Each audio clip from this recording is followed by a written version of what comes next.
It's time to feel the rage. Join us on Film Rage, where we talk movies, current releases, coming attractions, streaming, and classic films as well. Directors and actors, beware as you cannot hide from the rage. My name is Bryce, and I'm part of the Film Rage crew, which also includes Jim. Hey. And Murray. Yo.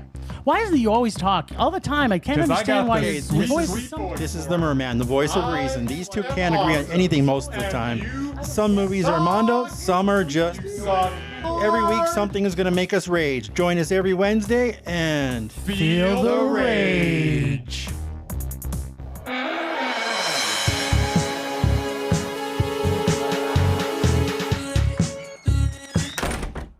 Haven't you ever wished to save someone beyond saving? No matter what the cost? This is uncharted territory. The body has to adjust, of course. We weren't built for this kind of thing. You'd be surprised at the things you find when you go looking. Welcome to the latest episode of the podcast that wouldn't die. I'm your host, Kevin. With me, as always, is Aaron. Good day, sir. This week, we have a very special guest, our old buddy Pete from the Middle Class Film Class. How's it going? Oh, hello. Hello, podcast world. Hello, podcast that wouldn't diers, or whatever you guys call your listeners. The diehards. The diehards, yes. Somebody asked, I think there was like a Twitter question, what do you call the people who listen to your show? And it's like, I don't know, family members? But it's also... No, not family members. No, that's true. Strangers. That's true. They're the ones who don't listen to the show. So, exactly. No, that's great. In my mind, they're the diehards, but I don't think they've ever been referred to such. But from now on, That's funny. Oh, they'll listen to the ones that they're on. That's okay. That's true. Yeah.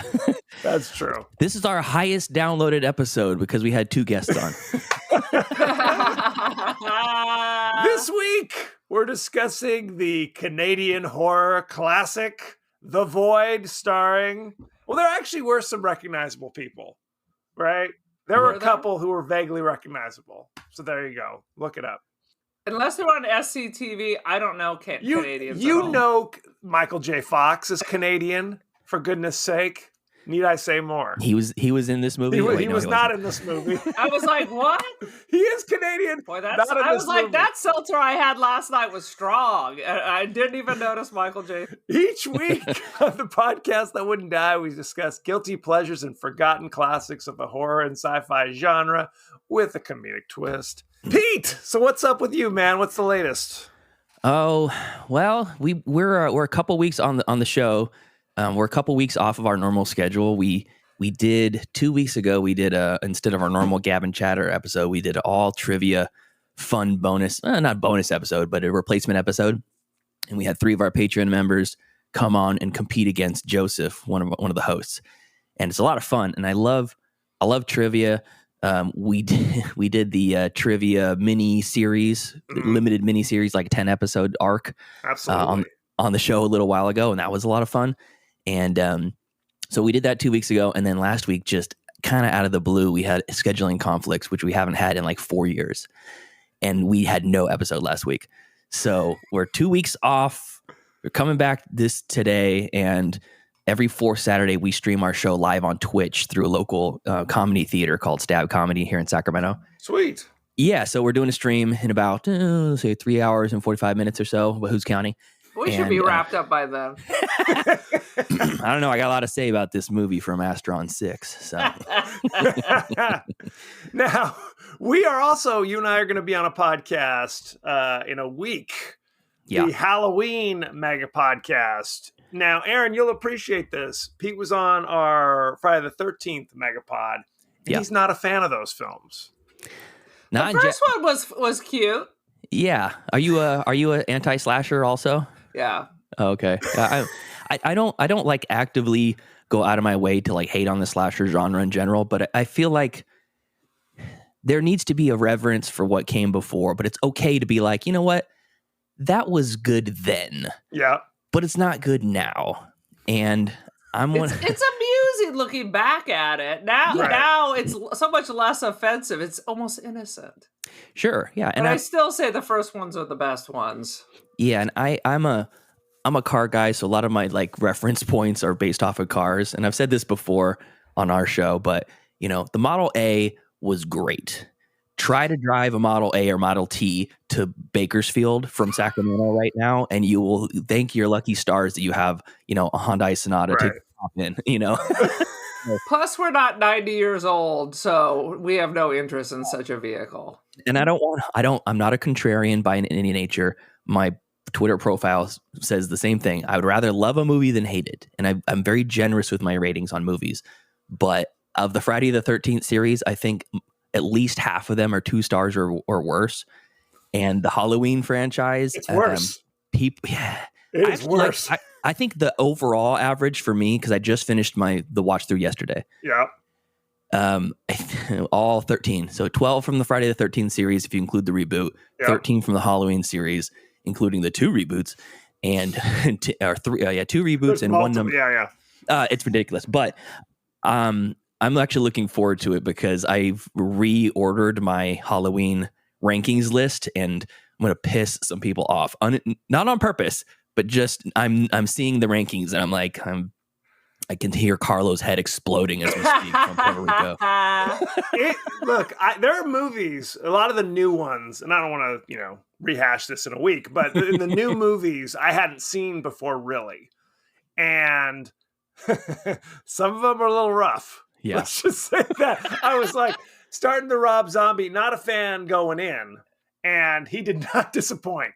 Let's just say that. On brand. On brand, very much so. Yeah, and I always say I love the first 6 Friday the 13th. Mm-hmm. But I mean, it's a sliding scale. You love It's not Shakespeare. The first 6. No. You love the first 6. I love them, Aaron. I love them. Halloween, the first one is obviously Dynamite. I have a special place in my heart for the third one. And then it's a lot of digging through the trash. Okay. There's going to be some fun conversation to be had for that. So, and whose feed is that like housed on? Is that your feed? Or is it Film Effect? It's Film Effect. This time it'll be Film Effect. Yeah. Okay. He's hosting us. So. Awesome. Can't wait. I have some thoughts, and I have some thoughts about The Void too, which is a fun movie. Yeah, it's a fun movie that I've seen before, but I don't think you guys have, right? No. Aaron, why don't you give us your 30-second synopsis of The Void? Dude, I was a little hammered watching this last night. So here's the deal. So in said small Canadian town, it looks like Squid Games is a secret society, and doctors have superpowers to turn people into slot monsters right out of the thing. And the local sheriff shuts that down because his baby is a spider baby. He needs to bring his baby back. The end. Succinct, clear. I think we know what you were going with there. Good work. Dude, what's going on with Canada? Because this acting, I kept trying to figure out why it looks like a made-for-TV movie, and then I realized it's just Canadian. So I think that's what this. We had a little bit of this when we watched the Canadian mine disaster, Valentine's My Bloody Day. Valentine. My Bloody Valentine. No, I haven't seen that one. It takes place at a coal mine. Is that done by the guy that did Happy Death Day? This was the original. If only. Oh, you watched the original one. Okay. The original. The original from like 81 or something. Okay, gotcha. But Happy Death Day is a goddamn classic. I love it. Oh, it's so fun. Yeah, that so fun. That is something I can get behind. Absolutely. Now that's a movie. That's a film, some would argue. Yes. That's right. Now, Aaron and we've established this is our first viewing, and we almost watched the wrong Void. I texted him a screen capture of 3 movies called The Void, 2 of which came out the same year. Yes. 2 came out in 2016. So to clarify, this is the Squid Game, and the old fake Malcolm McDowell suddenly becomes somebody out of the Marvel universe. That's the correct one, right? It's Dollar General Malcolm McDowell, and which usually I would just say Canadian Malcolm McDowell, but I mean that's too on the nose for that. That's too on the nose. If you're not sure which one it is, The Void. If there's a triangle somewhere incorporated in the artwork you're looking at, it's probably the right one. And tentacles, right? And tentacles. A lot of they're big on their tentacles. I did write many spider babies. Mm-hmm. There's yes. Oh yes. Goodness gracious. Okay, Pete. When was the first time you remember seeing The Void? I think it's probably been about 4 years or so, maybe 5 years or so. So that would have been pretty close to when it came out, a couple years after it came out, maybe. And I didn't realize it was, Astron 6. Do you guys know Astron 6? No, what's Astron 6? Is that the A24 of Canada? No, it's kind of like the Broken Lizard for horror of Canada. They're like a group that makes movies together kind of consistently. Okay. Yeah, so Steven Kostanski and Jeremy Gillespie, those are the writers and directors of this. They also did Manborg, Psycho Gorman. I've heard of Psycho Gorman. Okay. Yes. Have you seen Psycho Gorman? I haven't. I've wanted to. You're in for a treat because it's way more the fun scales ramped up in that movie, but all the like kind of fun practical effects are taken to the camp level rather than like the ultra serious cult level of this movie of The Void. They also did like The Editor, and they have their hands now because they've kind of proven themselves as these very competent physical practical effects gurus, right? With a really weird twist. They're now like in they've done makeup and special effects on Crimson Peak, on the new It series. Leprechaun Returns, of course. Of course. Yeah, but I really liked their old stuff. It was very low budget, and Manborg was like a 67-minute, barely a feature that looks like it was shot on a green screen in a garage and is so fun. It's like Canadian Kung Fury if it was like set in the future, and everybody knows kung fu and is also half cyborg. So it's a Manborg, if you will. Manborg, yeah, he's a Manborg. So I saw the name pop up when I watched it the first time. Yes. Like, oh, Kostanski, isn't that like for the guy from Astron 6? And so I knew what I was getting myself into. But this is more somber and ultra serious, and I liked that of it. I don't think it worked as well the second time watching it just this week for this, but. As far as like the overall tone of everything, and the cracks do show because it's trying to be like a quote unquote a real movie, right? Like a mainstream movie, and that crappy sort of acting that leaves a lot to be desired works in the low budget stuff, but when you're trying to make a movie that feels like a film, it shows more. It's the juxtaposition is there, so. I just kind of turned that part of my brain off for this time and was like, I'm just going to try to figure out how they do the tentacles going into the guy's head, Right. Absolutely.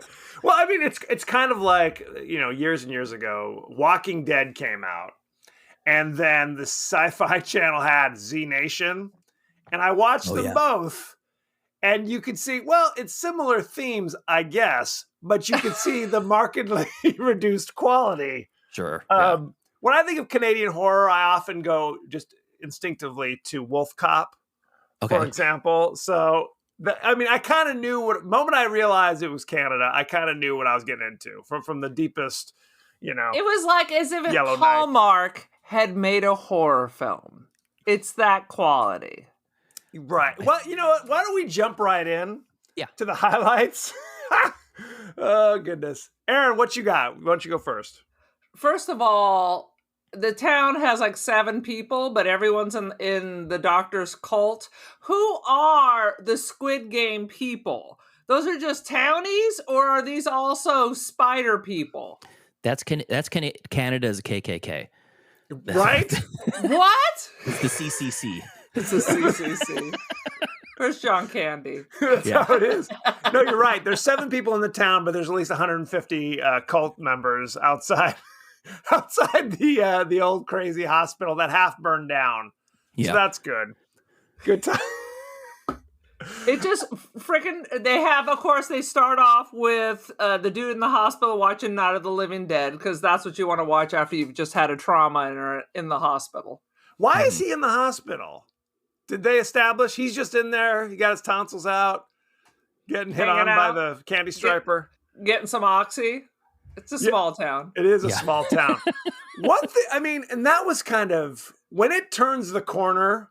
When the sheriff walks into the room, and I'm just jumping ahead, and it's Beverly the nurse has killed Cliff, the patient. I was kind of like, what? Because Cliff has had 3 lines. It was like kind of that nowhere land where it's like, it's not a non-character. It is a character, but now he's dead.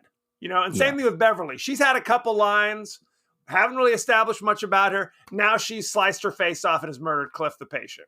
Mm-hmm. And then I was confused. I thought that was Meth Head Joe that got stabbed in the eye. Well, because they didn't zoom in on the face. Right. You're just kind of like... Some dude dead. Some dude dead. That's basically what it was. Yeah, and no one seemed particularly bothered by the fact that Beverly had sliced her face off. Did you notice that? Yeah, they're really focused on the murder, and it's like... If you've ever seen a meth-induced psychosis, slicing the face off, it's in the realm of possibilities. So they're probably used to it up there. They're awful calm for if you're taking a lot of meth. Well, he did say the meth head Joe who came in. He did say, I followed this girl to this pill house, and they were going to hook us up some crystal. And you're like, okay, so this is the Reading of Canada, right? Where there's meth on every corner. You can score it wherever you want. Good old Reading, the Ashland, Oregon of Canada. And you can get some Shakespeare and some meth. Yeah, there you go. At the same time, whatever it is you're looking for. Yeah. And this movie deliberately, and I read kind of behind the scenes where they talked about they deliberately did not answer a lot of the questions, right? That was on purpose. But I felt like for the prequel, they were prepared for the prequel. It's kind of a Damon Lindelof kind of situation, like Lost, where they're like, I don't know. What do you think? It was about the friends we made along the way, is what it was all about all those years. Really. Good times. But sometimes it didn't make sense. So at the beginning, we see 2 people scamper from the house, and then the father and son come out, kill the girl, and light her on fire. I don't know why. I thought she was maybe infected with something, but Meth Joe was just infected with addiction, I guess. I don't know. Yeah, they kind of, he mentions when he's kind of telling the people that are about to break his hand or whatever with a hammer later on. He's like, "Oh, we found I found this pill house, and these people were made us have sex in front of them." And I was like, "What's the point?" At the end of it, I was like, "What's the point of it?" And I think maybe like they were trying to basically find that demon birth, vessel. And maybe she wasn't able. I mean, he didn't finish or something. So they're like, "All right, we're gonna scrap these 2." So you're saying the doctor was over there? Yes. Yeah, I'm sure. I'm sure that was because he's the head of the cult. He's basically Uncle Frank from Hellraiser. Mid transformation. Yes. And if only he has such sights to show these meth heads. They got a few things to show him. Yeah, exactly. So I think that was their intention, because ultimately what happened is that the other girl is already knocked up and she's about to have a baby, in the hospital. So that's why they lit her on fire. Yeah, the other one was like, she's like, yeah, she's no good. She can't have our demon baby. So get out of here, get rid of the evidence, or who knows? Maybe they were just having a good time. So all those townies that are dressed as Korean KKK, none of them are women. Hey, who's to say? Who's to judge? I mean, you can't judge. Well, they could all be. Women can be in a crazy sex cult too, Aaron. Sure. No, but why aren't they using them? It seems like even if you want to bring Satan forth, you'd want like a good cradle, not necessarily Meth Sally or Toothless Sally from the liquor store. I don't see. I think on some level they were having the meth heads have sex just for perversions, right? Just to be like, we're all f***ed up, we are crazy.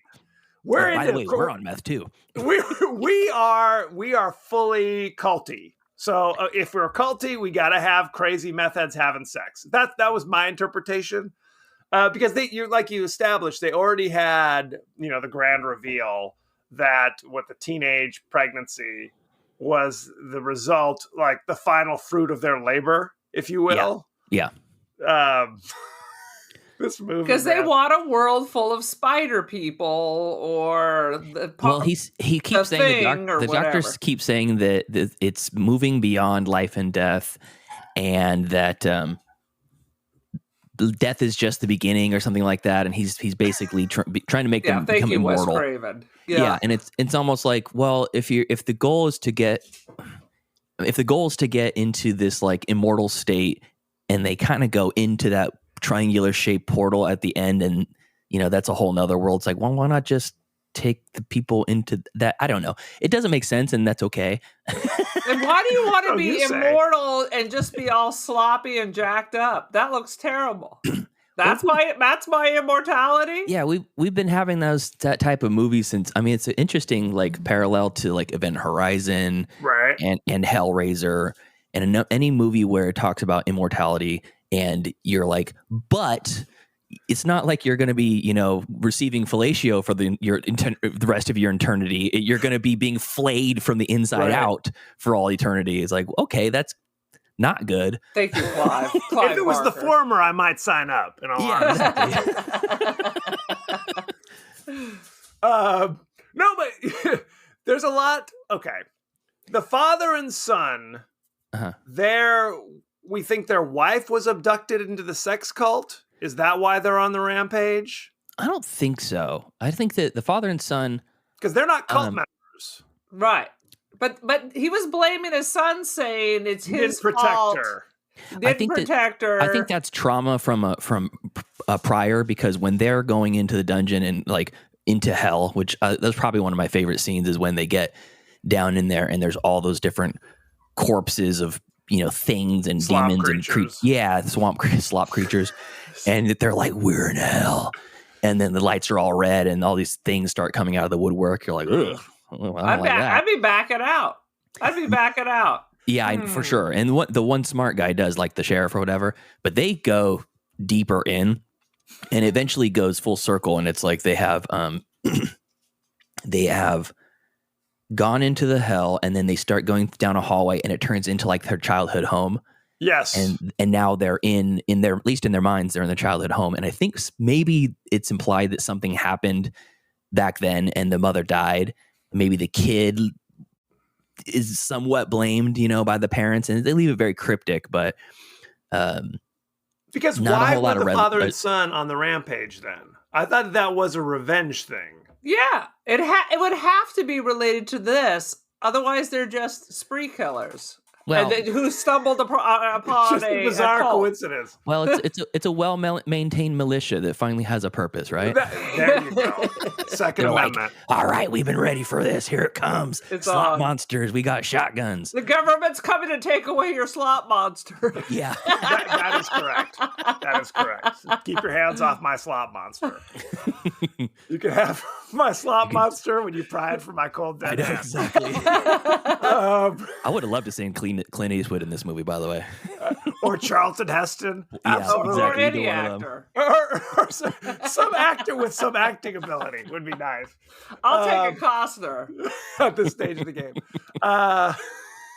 So there's a lot of, like, let's say, twists and turns to this. Yeah. I liked how, I keep going back to the father and son. I liked how they said they fought their way, because the hospital's now surrounded by the cult members. Yeah. They fought their way through the cult very silently, because not like we heard gunfire or anything, and got inside the hospital, because they're focused on the meth guy. There's 100 cultists outside I could be shooting at, but no, I got to go for Meth Joe for reasons ill-explained. I thought he was infected, and they're trying to kill anyone infected. That's what I thought. That's apparently not it either. No. Well, the funniest part about the whole thing was the first person that becomes infected. I can't remember who it was, but he Beverly. Yeah, I think it was the girl, the nurse, right? Yeah, it was her, and she kind of like blows up to this gigantic form, has all the tentacles coming out, and she becomes more slop than man at that point. Yes. And and when the tentacles come out and are like strangling somebody, and they come over, chop the tentacles off or whatever. I don't know, was it her? But either way, the first person they get into, they have the axe and immediately cut their head off. And you're like, there's been no lore established that this is what's going to kill it. They're just like, you know what? I got it. I might as well just cut the head off. I'm here. Right. Yeah, I'm here anyways. I feel like I'm going to regret it. I got axes, so, I got to do something with it. Well, and the thing about Beverly the nurse is there really was no like incident that caused her to first flip out. There wasn't like, she's not like, oh, my head, I'm being possessed. There's no moment like that. Suddenly, out of the blue. Nor anything where you would actually give a crap. Right. That was kind of the thing. It's like, I felt like we needed more establishment from Beverly as a character that we give a damn about. And either more or less for Cliff. If Cliff's just a body in a bed, cool. Stab away. Who doesn't like applesauce? Right. But if you're going to give him some lines, I almost need you to like establish him more as a character, that I care that he just got his eyeball poked by some surgical scissors. He could be the sheriff's little brother. He could be blah, blah, blah. Absolutely. Yeah. I think that it's almost like this hospital is becoming like this landing pad for this demonic resurgence, and we find that out as the movie goes on, because why is the basement full of those things? Where did that come from? It's like you don't get a whole lot of the answers from it, but much like Event Horizon, what it doesn't do that Event Horizon does is it tells you why. It's like, we went and we jumped through this portal and we accidentally crossed through hell and we picked up something along the way, and it's growing and we're becoming slowly turned into this hellscape. With this, you're like, you get at the end, you go, okay, well, the doctor is taking on some demon powers. Yes. And maybe there's a portal and stuff's coming out of the portal, or it's a dark energy or something. We don't know. You're all left to figure it out. But the plot is not why I come to this movie. Right. The acting is not why I come to watch The Void. It's to watch slop monsters and tentacles going into people's orifices and parts of their body that should not be an orifice. That is true. They make their own orifices, no question. But so it's funny. It's like we watched Eraserhead earlier this week. Also, not really focused on plot, if you will.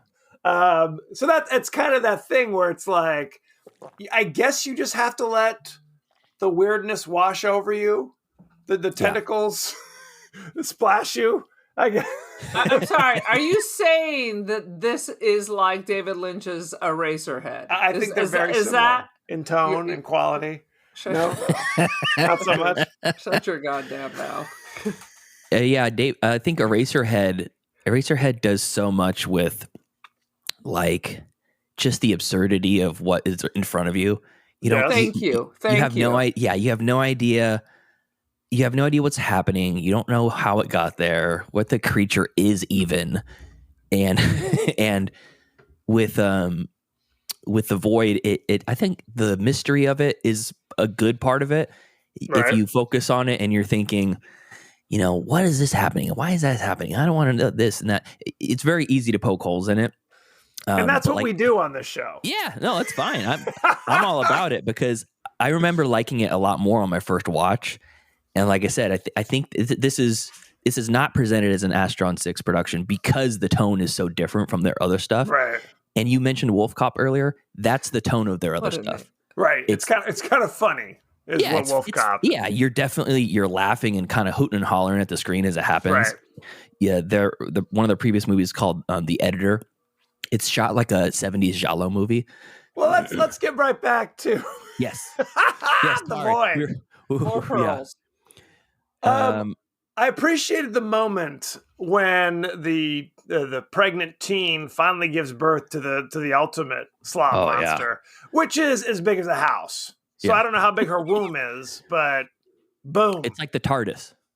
It's the TARDIS. Bigger. It absolutely is. Her womb is the TARDIS. Absolutely. Yeah, exactly. Her womb is and it kind of explodes out of her. Did you notice that? There's literally an explosion sound, and then like viscera flies, and she's still with us. She's still looking around going, what's going on? She's being dragged along as the creature, I guess, is still attached by an umbilical cord. Yeah, that's Good gnarly. Yeah, that's why they didn't want to use any of their female cultist members, because they knew that she would be exploded when the Payman the demon god comes out, demon baby god. I like the skull attached to it. It reminded me of the bear from Annihilation.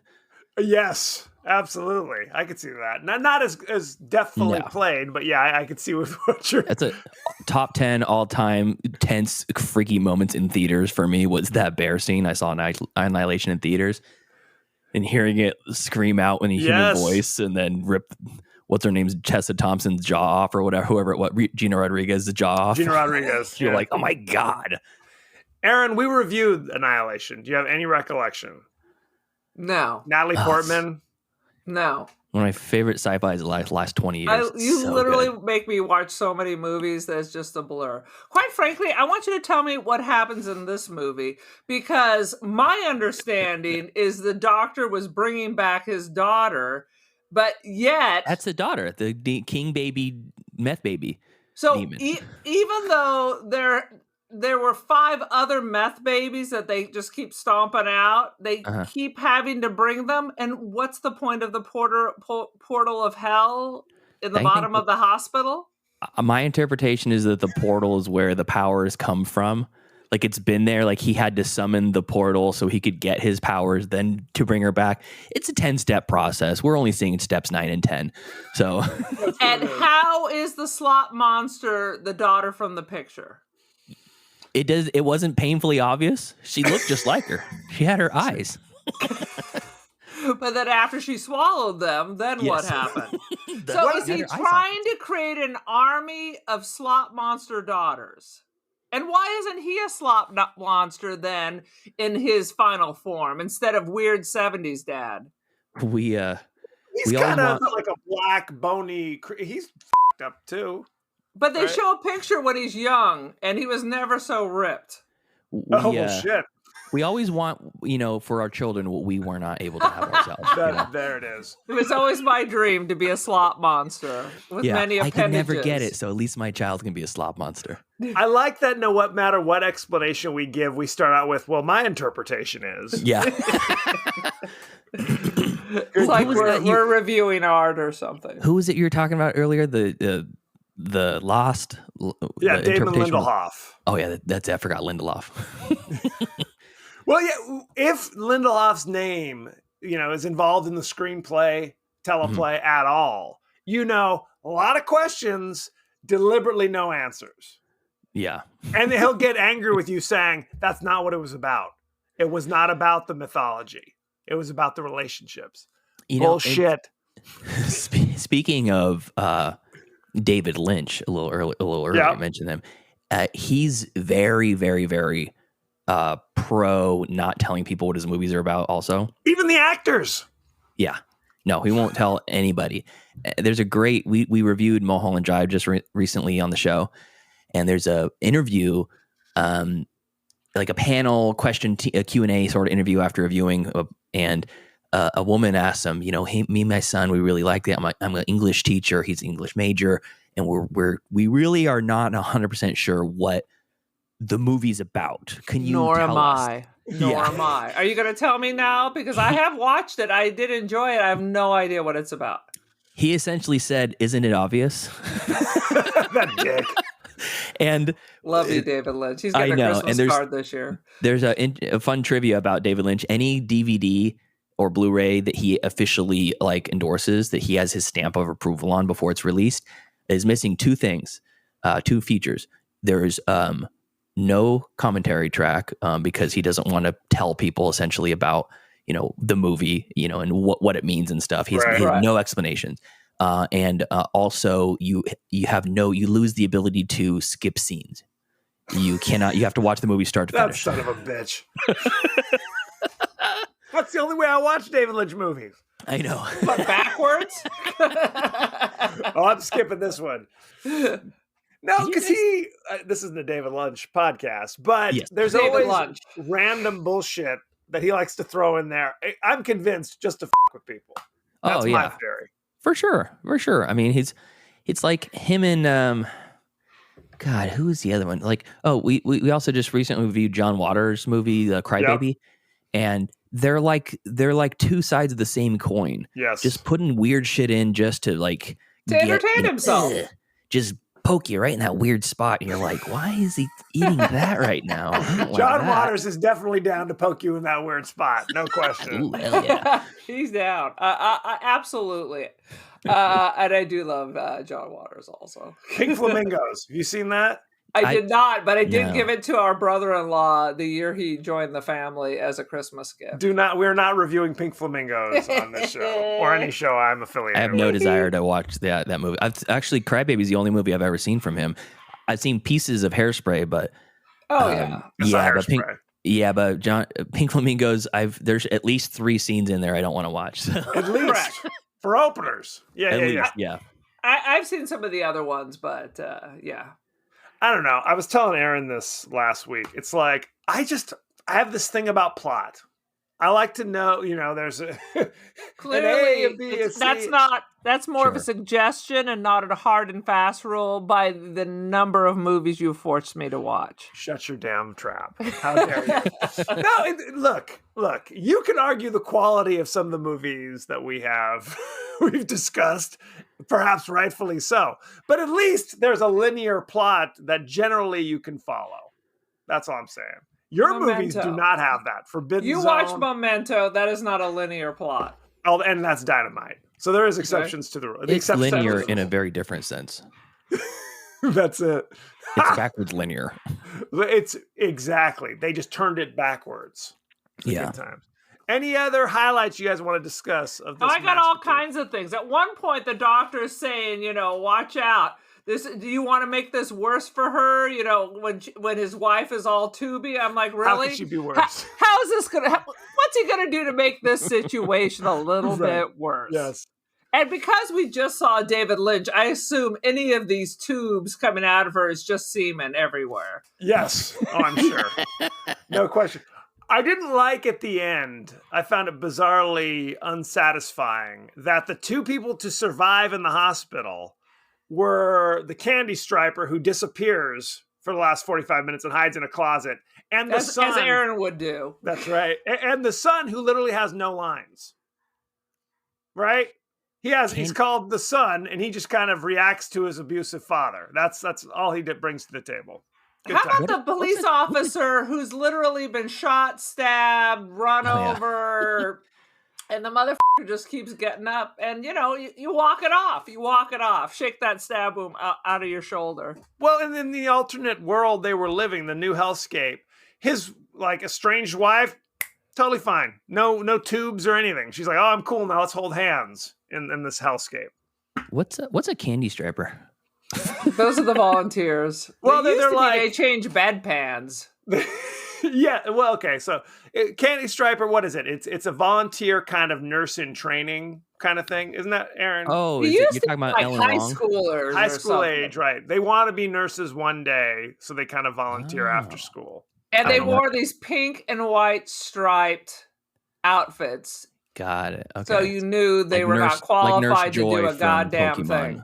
I know you guys both understand that reference. Kevin might. Oh, absolutely. No question. That was, so the candy strapper, I'm assuming that's Ellen Wong then? Yes. Okay. That was the only person I recognized from this. Knives Chow from the Scott Pilgrim movie. Did you notice that, Aaron? That was Knives Chow. Yep. I love Scott Pilgrim so much. Yeah. Now I gotta go back and look at that again. She did look maybe a little familiar. You know what would make Scott Pilgrim even better? Slop monsters. Absolutely. Yeah. No question. Unmotivated slop monsters. Scott Pilgrim's just walking down the street. There's a slop monster dropping You by. dated that slop monster. Now I have to defeat it. It could be like the vegan who falls off the wagon. Then their special powers. Now they're a slop monster because they're just eating like McRibs and like Fritos or something. You have to be a slop monster. Flaming hot Funyuns. Eat a McRib, by the way. That's what happens to Brandon Routh after he eats that gelato. Turns into a slop monster. He says, "Be gone." Yeah. Be gone. At one point, another scene was like they shoot. They're killing the first slop monster, And every time I had to look away. Every time they stabbed him, it looked like Dr. Pimple Popper. There was just pussy ooze coming out. Yep. Then they blow up a slop monster, but then a chunk falls out of the ceiling and comes back to life. Now that was John Carpenter's The Thing. Absolutely. Melted crayons and a chicken foot.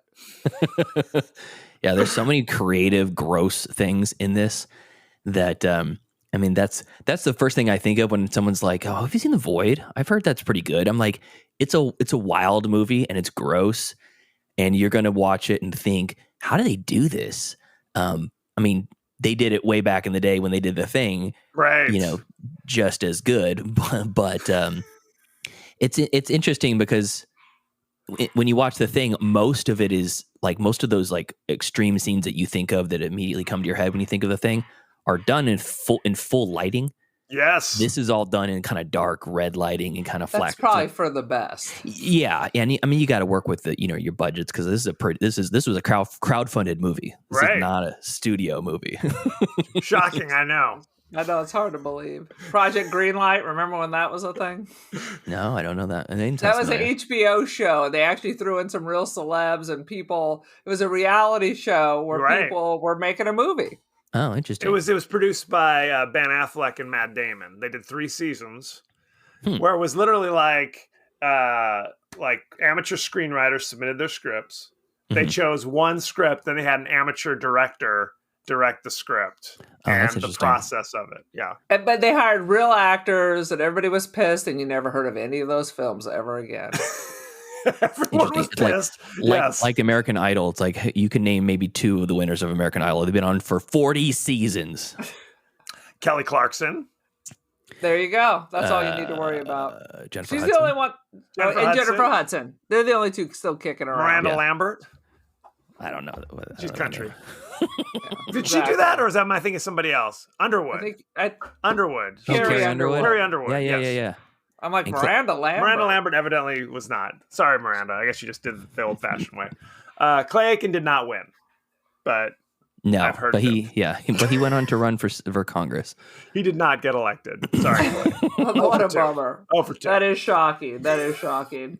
A lot of the makeup and special effects crew actually were taken from Suicide Squad, David Ayer's Suicide Squad. Yeah.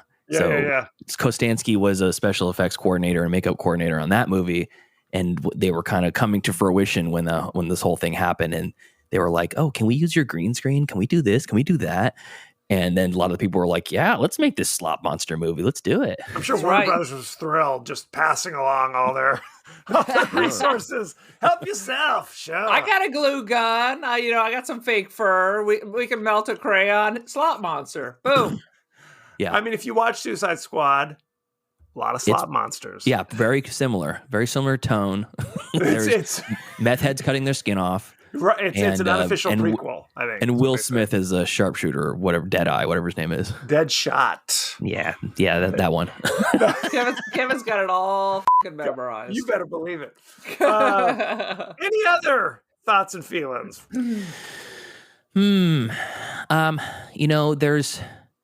This is objectively not a great movie. Objectively. But yeah, there's no arguing that. But I really like the DIY like world of film, and I like it because I made movies when I was like a kid, teenager. Right. You got a mini DV camcorder. It was finally like attainable to be able to carry a camcorder around with you. So me and my friends made movies, we made commercials, we made music videos.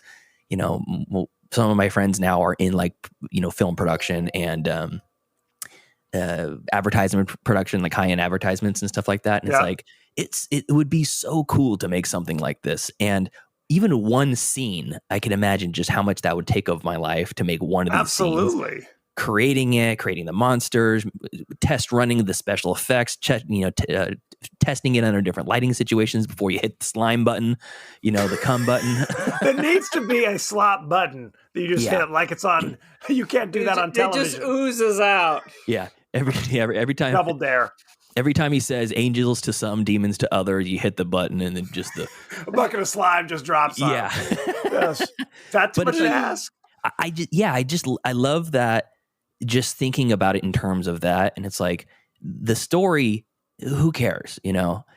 I get what you're saying. It's like, if I'm going to invest, 100 minutes of my life into this, I want a congruous plot, and I want to see some resolution at the end. I don't want them to be standing in a vacant wasteland with triangles all over the place. And then you're like, okay, now I'm in the Outworld from Mortal Kombat. Yes. It can be frustrating, but it's like a movie like this feels like it's just, the plot is just a means to get from one goopy scene to the next. Right. And Aaron texted me. I watched it earlier in the week, and I said, it's decent. I didn't hate this movie. It sounds like I'm tearing it apart. I did not hate it at all. Yeah. There were definitely questions. Yeah. I had about it. So we'll talk about our ratings in a bit. Shall we go behind the scenes? Boom. Sure. Behind the scenes. As you mentioned, The Void was a crowd-funded project. Specifically the special effects.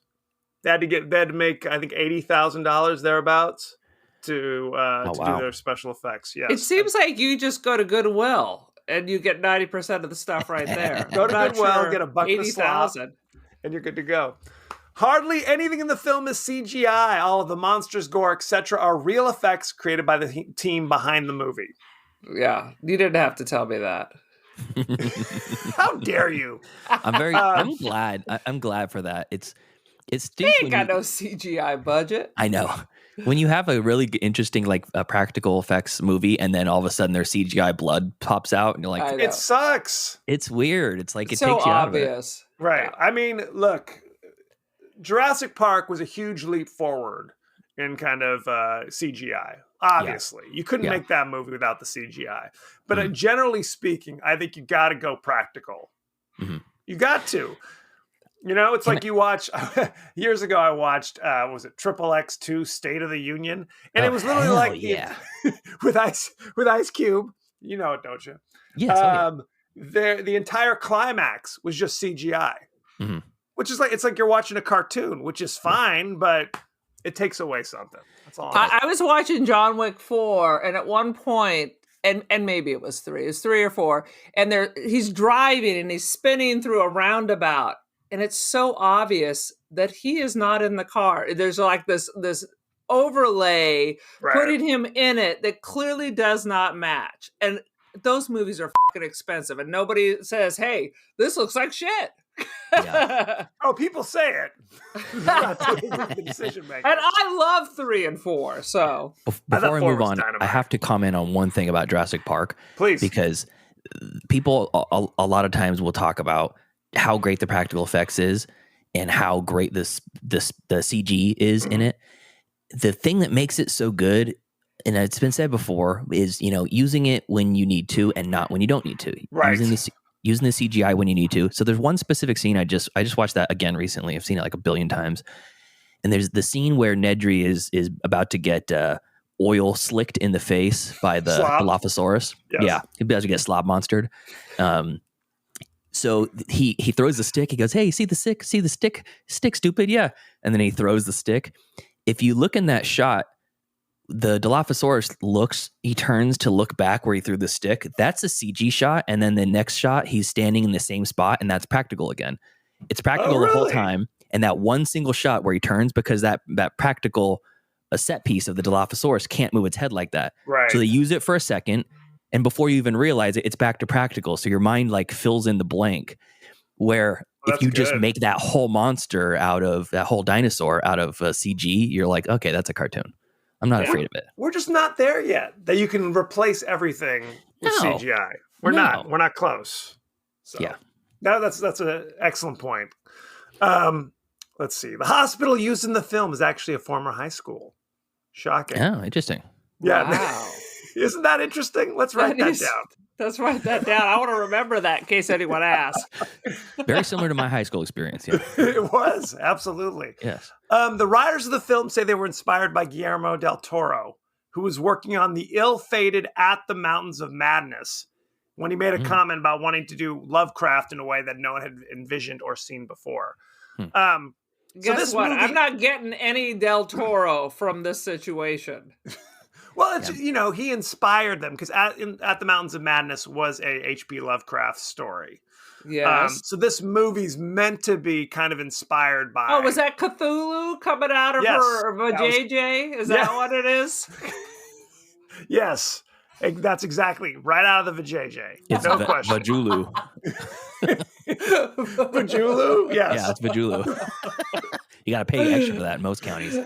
Absolutely. Well, and it also kind of reminded me vaguely of another H.P. Lovecraft movie we've done, From Beyond, where it's that same kind of thing. That too. Mm-hmm. So there wasn't nearly as much, S&M in this movie as there was in that one. So I forgot about the bondage. Yes. The unnecessary sex farm in From Beyond. What is this guy doing? Absolutely. Art Hindle, who played the supporting role as Mitchell, the state trooper, who's in like 10 minutes of the movie. Yeah. He had been in a Cronenberg movie in the 70s called The Brood, which was another kind of creepy body horror movie. Seems to me like I saw that. And he had one of the dick moves. It's like, what would your father think about this catastrophe? I'm like, what? Shit. I'm like, you, dude. He shot a person who was coming at him with she just killed someone. Right. There should have been some sass back for that line. I know.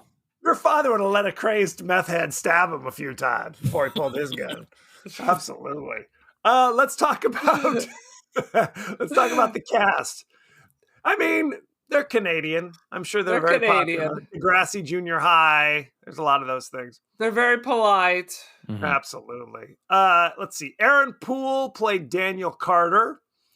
You know him from such things as The Empty Man in 2020. You know it, don't you?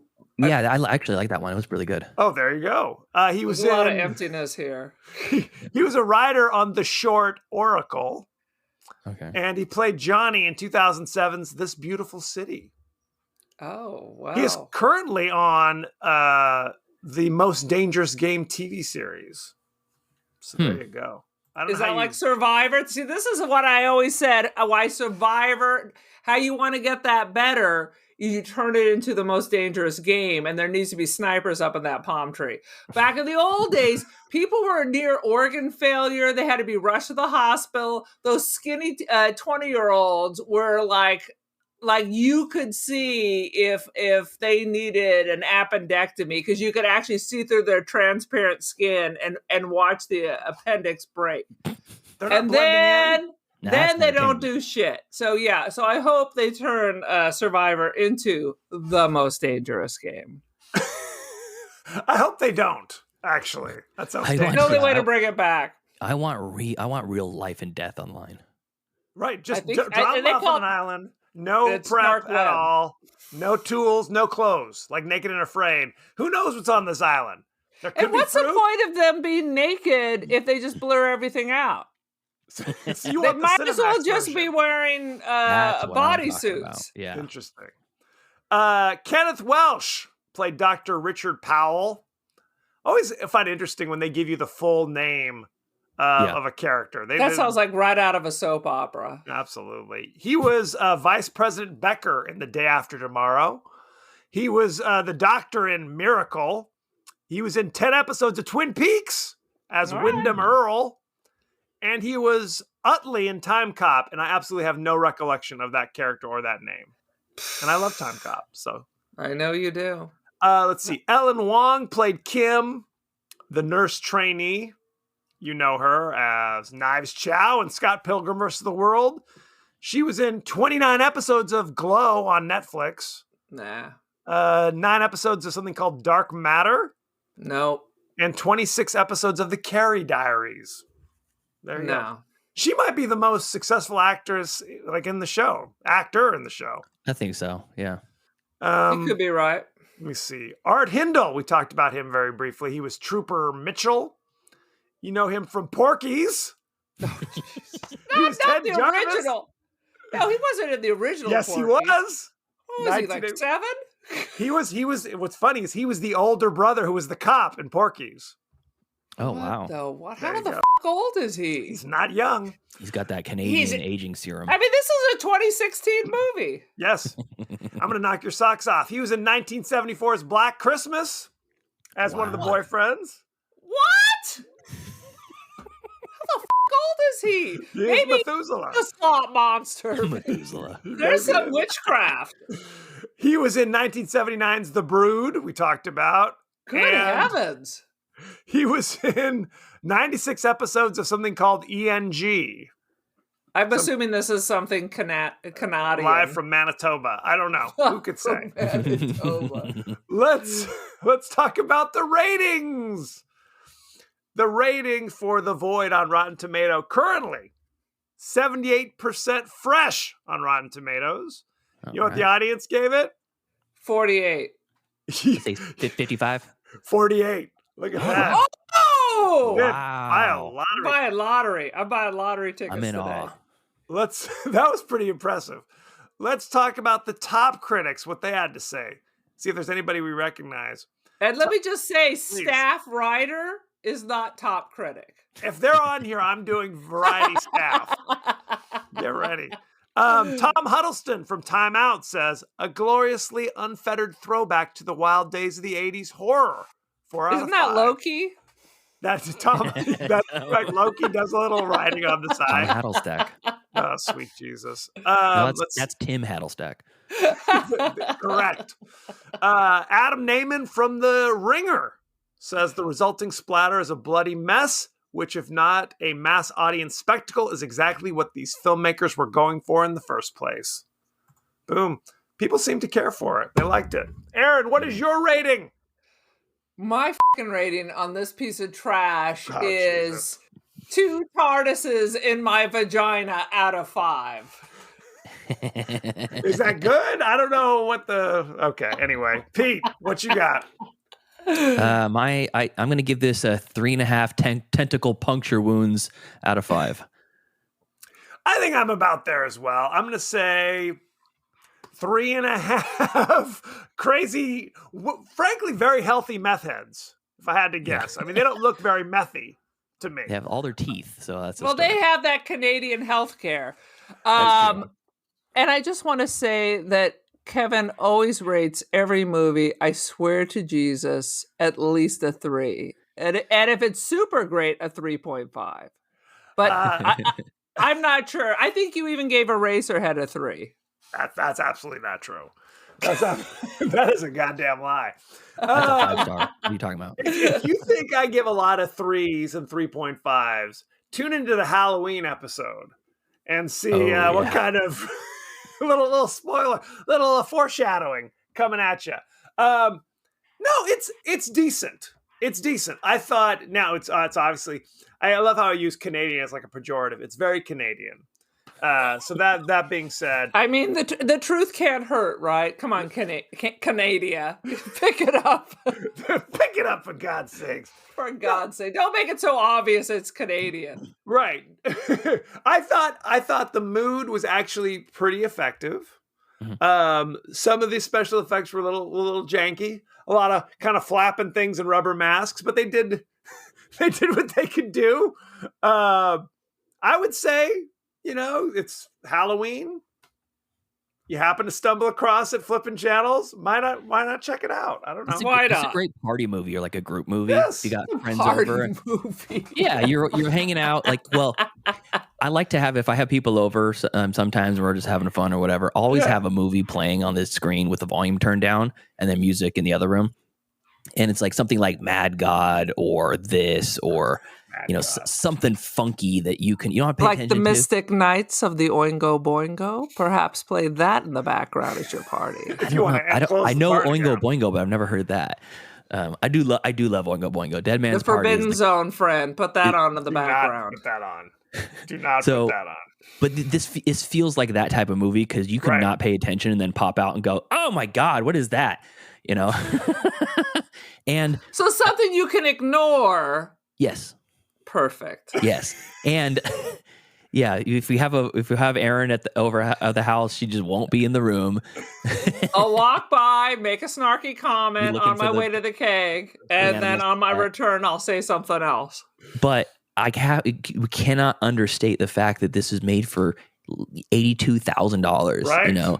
it's a fantastic looking movie for $82,000. And if You're you're out of your comparing it mind. against You're out Jurassic of your Park, mind.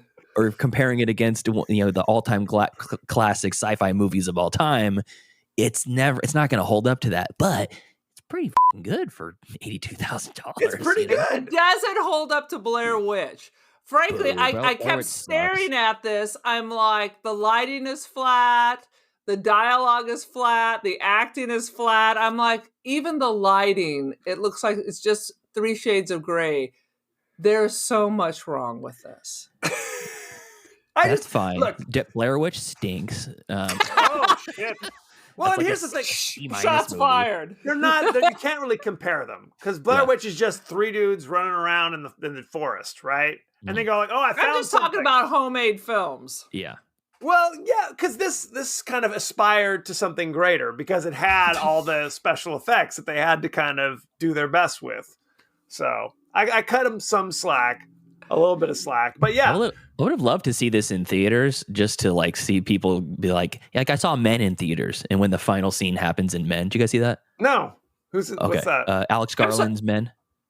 No, but Okay. I'm pumping the brakes here for a second. Are you saying we're watching a movie that was never It was at in the theater? theaters.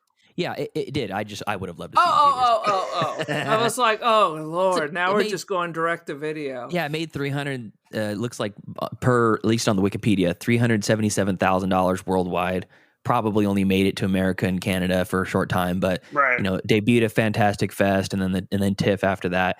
And it's like probably didn't get a big rollout. I don't know how many screens was shown on, but Big in Regina. yeah, No question. yeah, back With in the Saskatoon, TARDIS. Saskatchewan, and but it was just it would be an interesting movie to see like that, just because seeing those DIY special effects on a big ass screen would be very fun.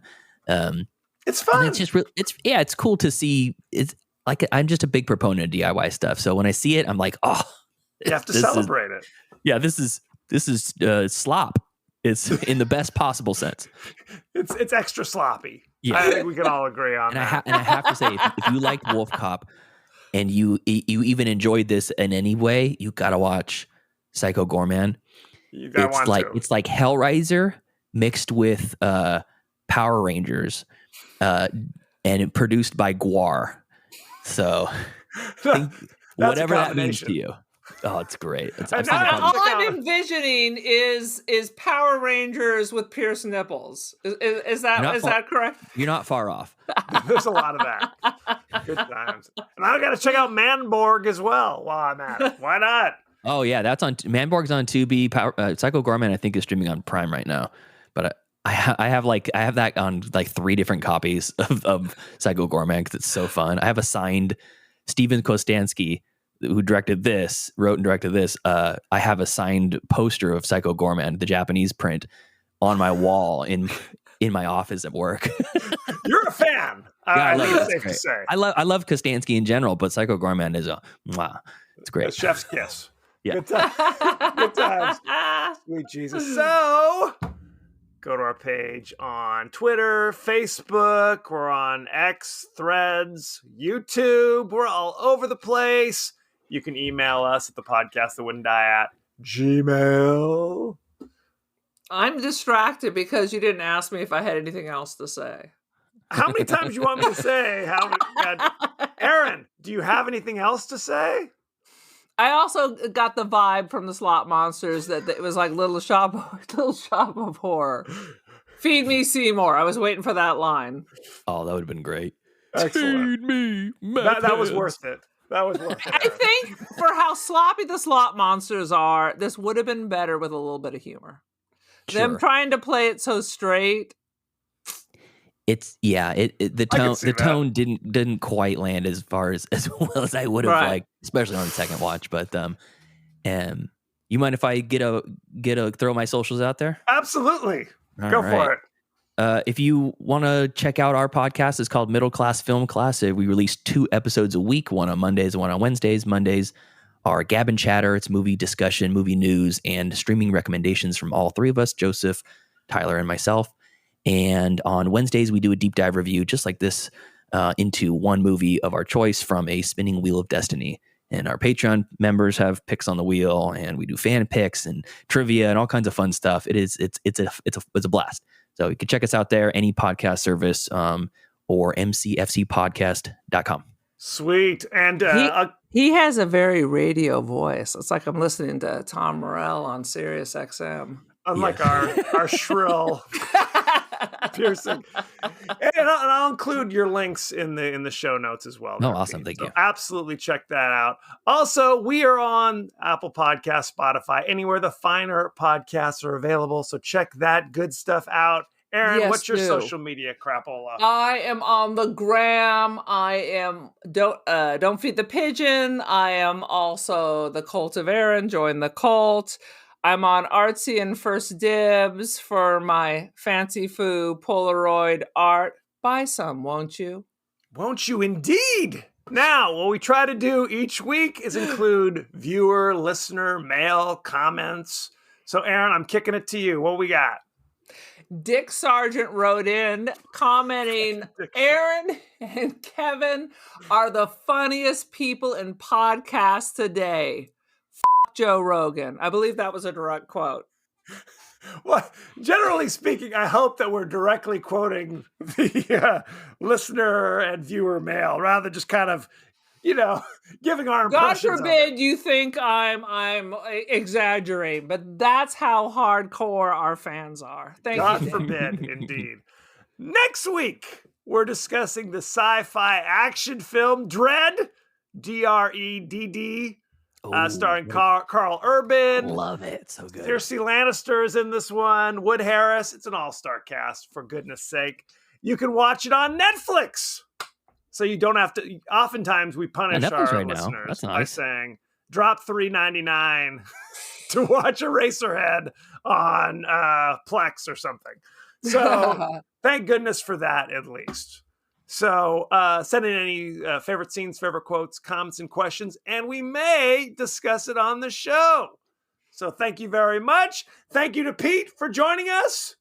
Yes. And be well. Thanks, guys. You bet. Bye. Toodaloo. Don't do math. Don't do speed. Look what'll happen. Slot monsters will come and kick your ass. Don't mess with the slot monsters.